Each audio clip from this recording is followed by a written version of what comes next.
Hey, y'all, and welcome back to GEMS Podcast. I am the founder and host, Miss Genesis Amaris Kemp, and with me in the hot seat is Michael Grace.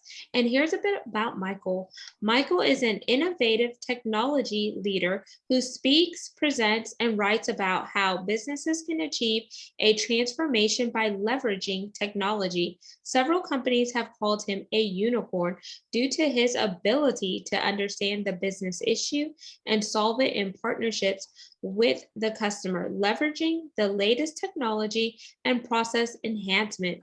Michael is currently a director in the Infor practice at RPI Consultants and leads strategic services focused on digital transformation. Something else about Michael, he has a history blending IT leadership, consulting, and innovation with a fierce determination to solve the root customer issues in a variety of industries. Michael is very passionate about listening intensively to the customer, and only once the problem is understood does he collaborate on the process understood. Improvement empowered by technology. This blend of customer focus, innovation, business process, and technology are what makes him so unique, thus a unicorn. When not working, Michael enjoys his family, his wife, Jennifer, mother, Yvonne, and 4 boys, 1 daughter, a dog, and a cat. His hobbies include cycling, cooking, keto lifestyle, reading, music, a fun fact, owning a DJ company, and enjoying time with his friends. So without further ado, please welcome Michael Grace to GEMS Podcast.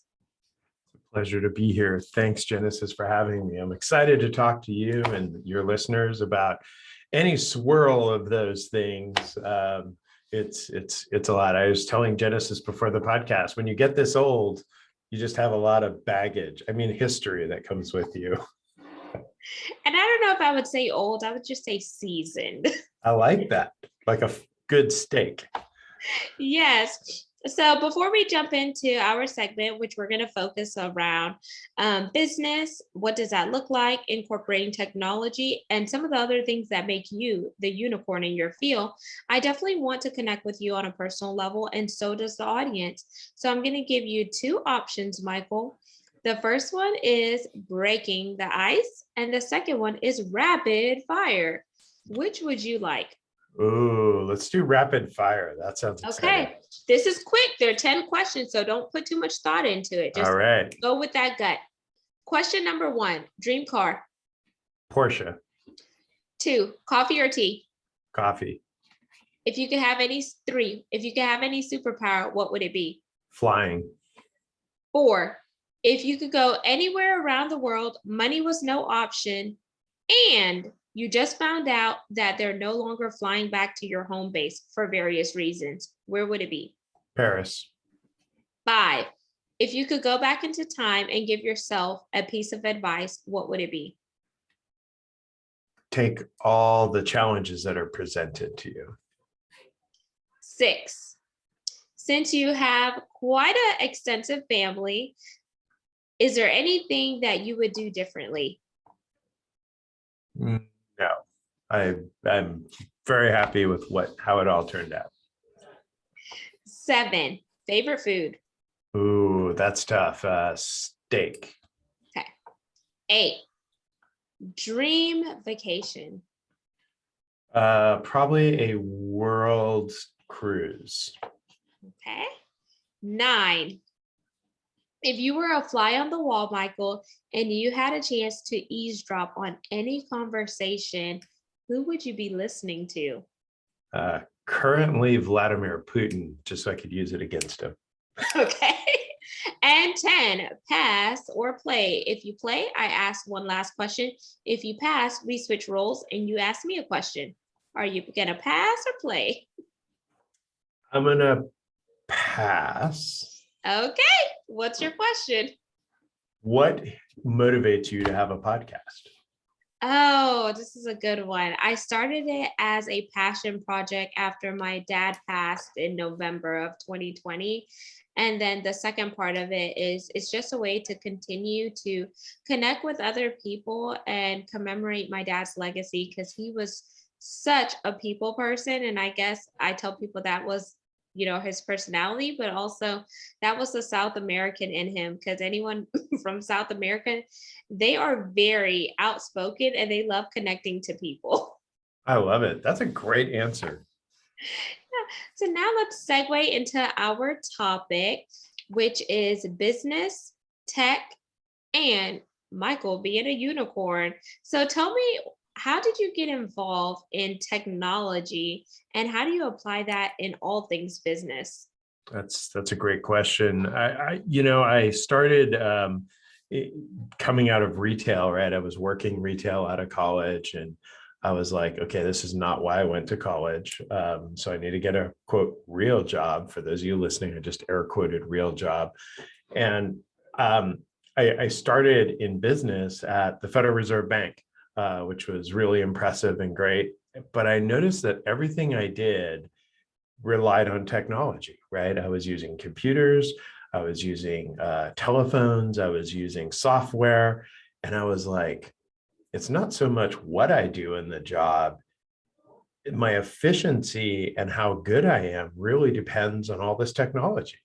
And I was like, so I really want to learn that piece of it. I want to be the guy who brings all the fun tools to everybody, like Zoom or other tools and software, and really enable people to be the best version of themselves, leveraging the best technology.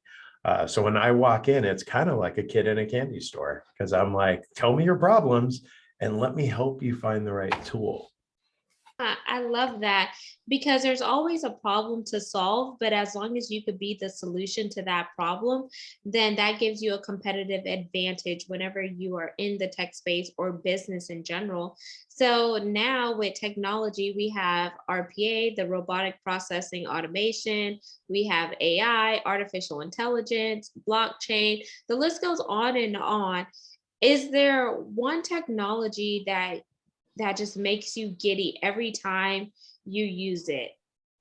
Yeah, people get really overwhelmed by technology. They see all the possibilities and then they get stuck in, I don't know where to start, right? And I always say, start in what's consumable to you. So if you're a small business, don't try to buy some crazy, super expensive technology because you can't afford it and you'll never do it. But then don't get overwhelmed. Start wherever you are, right? If you're a mid-sized corporation or larger, I really like robotic process automation because it's relatively cheap. It's cheaper than you think. It's sub $20,000 technology and one robot, which is just cool to say you have a robot in your company, right? That there's a lot of coolness just in that. So having a robot to automate processes, like so many people, oh, I've got to send these same emails, or I got to go get these same files, or I got to open this, right? So people have checklists and stuff. And I'm like, why are you wasting your human talents doing that technology, right? Doing those repetitive tasks. Use technology, let technology do those tasks so that you can go spend time with your employees, have meaningful conversations, focus on growing your business. Don't waste your time doing all these robotic tasks. Yes, absolutely. So what I heard from that is work in your business, but then work on your business and then reverse it. Work on your business once you finish working in your business to a certain extent, because then you're applying automation. So if you choose to exit your business, you could sell your business and your business could actually be sellable, because if you're so busy working in your business and you try to sell it, then you can't sell yourself. So you have to know how to grow and transition, and then also be willing to learn new technology as new things is coming up. What makes sense for you, what makes sense for your business, and what makes sense for your shareholders. I love that. That's a great way to summarize that. So, Michael, whenever people see you, they see you as a tech unicorn, right? They do. What is the hardest thing in technology that has challenged you, and how has it made you a better person, personally and professionally? That's a great question. I'd say understanding the really complex and then discerning that down into a message that is consumable by the average business leader, right? They don't need to understand how a robot works. They just really need to understand the benefits that they get when they deploy the technology.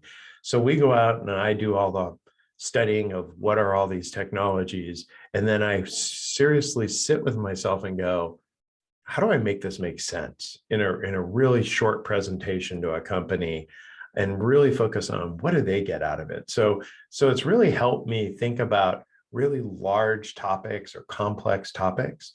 And how do I just trim that down to what do they really need to know? What's the benefit message to them? So it's really helped me personally in just my communication style. And I like to have a little fun. I add humor in there. It's hard to take me seriously when I come in. My business card literally says Chief Unicorn, which starts lots of conversations. And they're like, so you're really a unicorn? And I'm like, "Oh, am I not? Have you ever met a real unicorn? You think we walk around like stuffed animals? No, real unicorns do exist."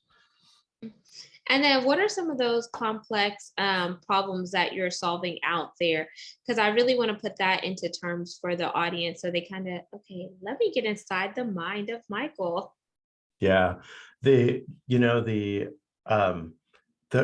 more complex tends to be, we do a lot of work in healthcare, which we're really passionate about, because if we can help a hospital or a healthcare agency do more with less, spend less money, right? They can take those resources and they can focus it on patient care. I really believe that if I can save companies money, then they're going to be able to do more charity care. They're going to be able to help people on the street. So we really dive into pretty complex processes. These are processes that if you were to diagram them out, you'd stare at this and be like, whoa, it's crazy, right? You'd be like, wow, there's like 100 different pieces of this process. So we like to look at that and go, okay, let's get 5 people out of this process, right? Let's let those 5 people go do something else, right? Or the company can save money. That really gets us excited. So we do all kinds of crazy process mapping, and then we look at how do we remove some steps and give that to robots. Okay, I like that. I like the process because as you were talking about it, I see a big diagram because I'm a visual person. And then Mhm. you look at, okay, what makes sense to outsource, what makes sense to automate, and then what makes sense to just keep that personalization piece because people still want to connect with human beings and not robots. So whenever you think about the human interaction and the personalization paired with the automation, then how can we ensure that businesses are following this methodology? Because sometimes they spend way too much money automating, but then you take away the personalization and then people disconnect. Because when I call places, how many times have you heard, if you would like to talk to Susan, press 1. If you would like to leave a voicemail, press 2. And you're like, I just want to talk to a person because you don't have time to go through the prompt. I called, I'll just name them because why not? I called American Airlines once a flight was delayed. And the first thing they told me on the message was, we care about you. And I was on hold, and I'm not exaggerating. It was a huge travel delay day. I was on hold for 6 hours. I just left it on hold. I was on hold for 6 hours, and the message kept saying that they cared about me. You don't care about me when I'm on hold for 6 hours. I'm sorry, you don't get to do that. So, I always tell people, where do we need that human interaction? You're so spot on with what you just said, because I won't let you outsource or automate something and then tell me it's a critical part of your business, right? We had a company and they were going to outsource leave management. Leave management happens when employees of a company have a traumatic, if something happens, a spouse dies, a parent dies, and they need to go deal with that traumatic event. They're traumatized when they take a leave, and you're going to outsource that to some other company who doesn't care, right? All they care about is going through the paperwork. You don't get to then tell me that you care about your employees, because through that action of automating that critical moment in that employee's life, you're just told me you don't care, right? You care about the bottom line and the cost. So just because we can automate something doesn't mean that we should, because I call it moments that matter. There are moments that matter where you need your best employees taking care of each other. That human interaction that you just talked about, I just got goosebumps, because literally that human-to-human interaction, find those moments that matter and connect your employees and help each other. Be a good human. Don't automate that. Absolutely. And I don't know if you paid attention to my face. When you said you were on hold for 6 hours with American Airlines, I was like, no ham, no cheese, no turkey. I will hang up. And I would be writing someone a letter or an email, because that is ridiculous. Don't have on there that you care about me, but then I'm on hold for 6 hours. Anything can happen within an hour. Mindless 6 hours. That's completely ludicrous. And I love the moments that matter, because I was like, ooh, MTM moments. So I think that's really cool there. And Michael, one of the things I want to highlight on is sometimes people get so afraid of technology because they feel like, what about if I do something wrong? Well, what about if you don't and you just start and you learn along the way? And I like that you brought into the healthcare sector, because in healthcare, I think that's one area where technology should definitely be A1, because people's lives are at stake. And then from the healthcare, I would probably say businesses that are essential businesses, and then go on from there, just kind of triage it. So whenever you work with the healthcare sector versus if you're working actually in the tech sector, like working with like the Googles, the Apples, and etc., do you see a variation with the different types of technology that they use? We do, yeah. Unfortunately, healthcare is kind of like the finance sector or banking was 10 years ago. Healthcare tends to run about 10 years behind, right? From an automation perspective. Whereas in the tech space, or even now the finance space, they have money to stay abreast of all the latest technology. So they're really good at doing automations, really good at leveraging technologies that run behind the scenes, unbeknownst to you, to make their workflow really, really easy. So it's kind of sad, really, that healthcare could benefit from this, and we just haven't seen the adoption. You said something that was really important. People are afraid, right? They don't want to make a mistake. They don't want to buy the wrong thing. I always say, find somebody who you trust. Find somebody who's putting knowledge, like podcasters, right? We put knowledge out in the space in the hope that it helps somebody, right? It helps somebody on their journey. That's the reason we podcast. Find somebody who you trust and have them guide you, because you really have to get moving. I used to say, getting technology in your business to automate processes was an advantage. It's no longer an advantage, right? It's a competitive necessity. Everyone around you is doing it. So if you're still not doing it, your competitors are. And the problem is they're going to be able to then operate significantly less than you are, which presents its own business challenges. Absolutely. And thank you for sharing that. And I say, you're either going to go with the times or you're going to get left behind because you were too afraid to take that leap of faith or jump, and because of the unknown. But on the other side of unknown is success. The other side of unknown is confidence and money. Because if you think about it, look at Elon Musk. When he was a child, he said he wanted to do these things, and people thought he was crazy. But look at all the things that he's accomplished now. So who's crazy now? Yeah, exactly. That's such a great and relevant analogy, because he took that leap of faith, right? He moved. I always say, right, wrong, or indifferent, move in a direction, right? You'll quickly know if it's the right or the wrong path. The universe will give you that feedback, right? You'll be trying to do something and it isn't working. Okay, great. Try something else, right? But always be exploring, especially in technology. Obviously, technology moves very, very fast. We're constantly developing new things. You hear artificial intelligence. It's a key buzzword for me because there is no artificial intelligence. There really isn't, right? To be artificially intelligent, you have to have thought with emotion, and none of that really exists yet. It's coming, it's really close, but it's not quite there yet. So what you really have is you have things like macros and such, right? That's really all a robot is it's a macro. So we use all these fancy words to make ourselves in technology sound super important, so we get paid the big dollars. But at the end of the day, if you take the time to really understand it, it's not that complex, right? And find somebody who'll partner with you and listen to your business problems and help you.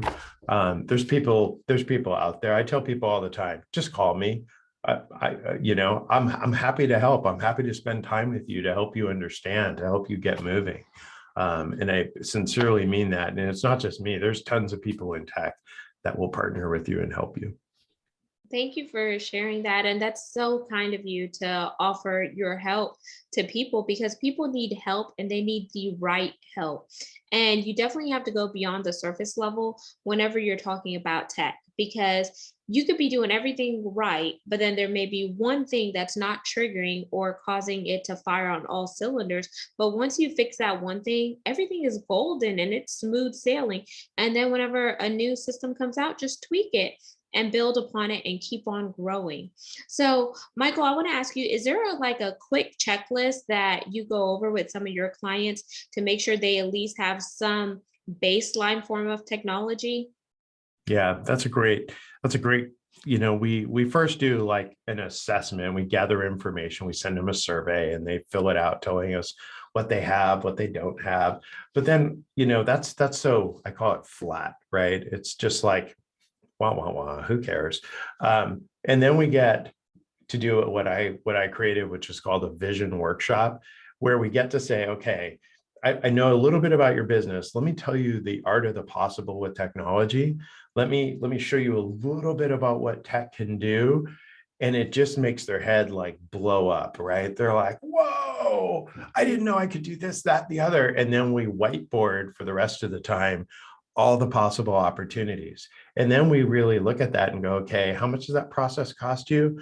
Okay, we think we can automate 50% of it, saving you this, right? And so then we very quickly, at the end of 2 hours, can give them a deliverable that says, here's what the opportunity is in your business. Here's where we think it'll cost you, and here's the ROI you can get. And now you have something that becomes real, right? You've just taken conceptual and made it real. So people are able to like action on it and do something with it. It's no longer like, oh, I'm going to think about this. It's like, wow, now I have a document in front of me and I can actually do something with it, right? That's the unicorn piece. That's the magical piece, is I want to take your hopes and your dreams and I want to give you a path so that you can action on them and make it real. I like that. And I like the part where it's like vision because it makes me think of visionary. And Mhm. as we wind down, Michael, because we're definitely going to have you back for a part two because 30 minutes is just not enough time. You just Um, want to hang out with unicorns. That's it. You just want to hang out with mythical creatures, Genesis. hey, I like knowledge. I say if you're not learning, then you're not growing, right?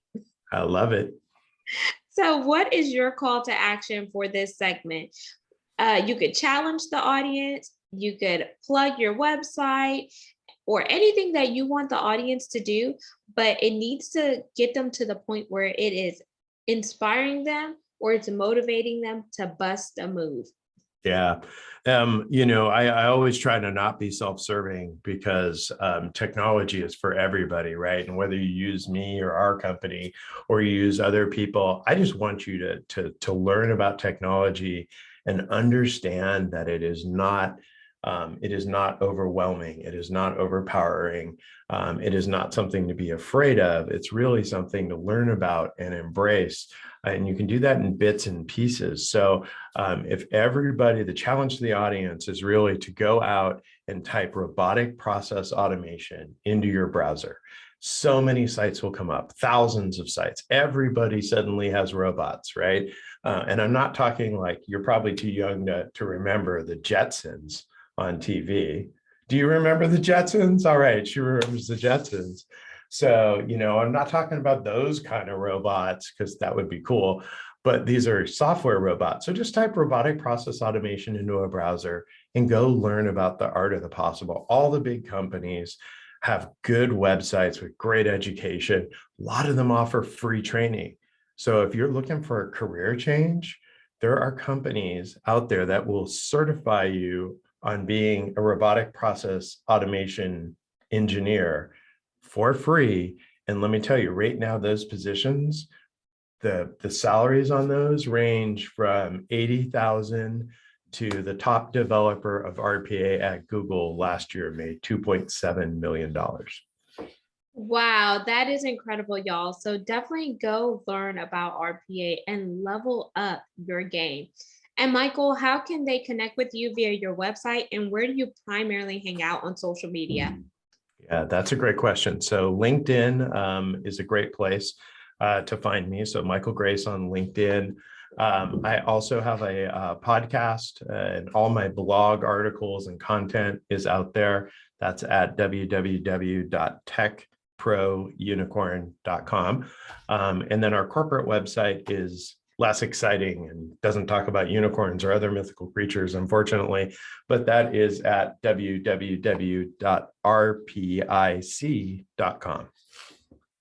Thank you so much, Michael. And audience, all of Michael's contact information will be in the show notes, so you can definitely connect with him there. Michael, I want to thank you again for just dropping gems on this segment. And for those of you listening or watching, make sure you subscribe and share this segment. We're on 40+ platforms. Also, connect with us for all things video by heading on over to YouTube and typing in at Gems with Genesis Amaris Kemp. And lastly, but not least, we are looking for brand sponsors. Space is limited, but head on over to genesisamarisKemp.net to learn more. And you'll also see that we are ranked in the top 3% globally out of 2.8 million podcasts per www.listennotes.com. So until next time, peace, love, and lots of blessings. Go out there and check out what RPA is, robotic processing automation.